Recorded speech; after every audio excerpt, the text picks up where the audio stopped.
ये पैगाम है भारत के हर कंटेंट क्रिएटर के नाम। जय भीम बड़ा सीधा हंसी, जय भीम। तैयार हो जाइए to unleash yourself. Jai Bhim app available on the Play Store and Apple App store.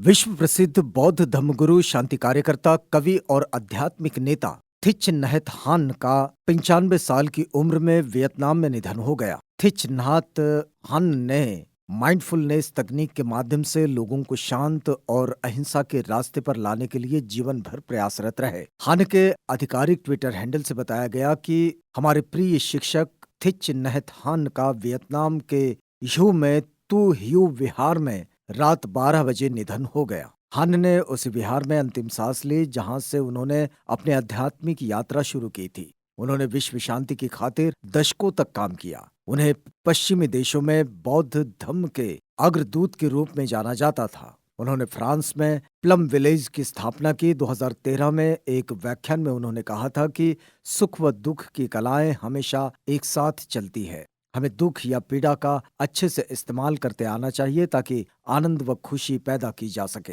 हान 7 भाषाओं को जानते थे। उन्होंने 1960 के दशक में उसके आरंभ में ही अमेरिका की प्रिंसटन व कोलंबिया यूनिवर्सिटी में व्याख्यान दिया था और 1963 में वियतनाम लौटे और अमेरिका वियतनाम के बीच 1963 के युद्ध के खिलाफ बढ़ते विरोध का नेतृत्व किया था। इस दौरान कई बौद्ध भिक्षुओं ने आत्मदाह कर लिया था। 1975 में उन्होंने एक लेख में कहा था कि उन्होंने कम्युनिस्टों व कम्युनिस्ट विरोधियों को एक दूसरे की हत्याएं करते व तबाह करते देखा था, क्योंकि ये मानते थे कि सत्य पर उनका ही एकाधिकार है।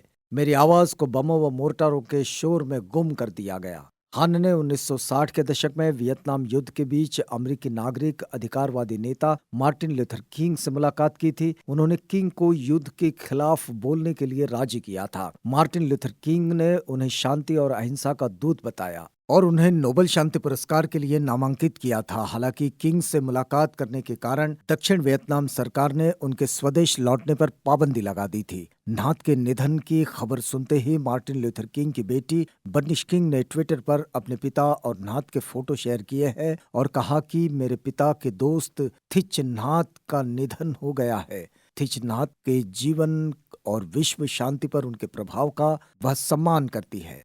कांग्रेस नेता राहुल गांधी ने बौद्ध संत, गुरु और माइंडफुलनेस के पिता के रूप में प्रसिद्ध थिच नहत हान के निधन पर अपनी गहरी संवेदना व्यक्त करते हुए दुख जताया है। राहुल गांधी ने ट्विटर पर लिखा है कि माइंडफुलनेस के पिता थिच नहत हान के अनुयायियों के प्रति उनकी संवेदना है। शांति, अहिंसा और कृतज्ञता उनके उदार संदेश हमेशा इस दुनिया में गूंजते रहेंगे। हान का जन्म 1926 में हुआ था। उनके बचपन का नाम जुआन बाओ था। 16 साल की उम्र में वे बौद्ध भिक्षु बन गए थे। उन्होंने जीवन भर शांति के लिए काम किया। वे बचपन से ही मेधावी थे और कई भाषाओं पर उनकी पकड़ थी। कुछ समय के लिए प्रिंसटन और कोलंबिया विश्वविद्यालयों में भी तुलनात्मक धर्म के बारे में पढ़ाया। 1963 में अमेरिका वियतनाम युद्ध के दौरान वे वियतनाम लौट आए और युद्ध को रोकने और शांति स्थापना के लिए ऑर्डर ऑफ इंटरबिंग की स्थापना की। इसके बाद उन्हें वियतनाम से निर्वासित कर दिया गया। बाद में वे बहुत समय तक फ्रांस में रहे, जहां से उनके लाखों अनुयायी बने। थिच नहत हान ने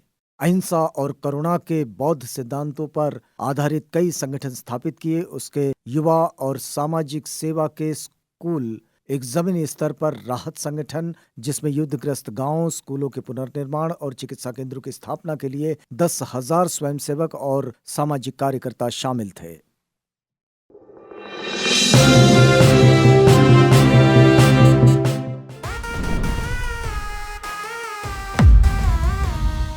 ये पैगाम है भारत के हर कंटेंट क्रिएटर के नाम।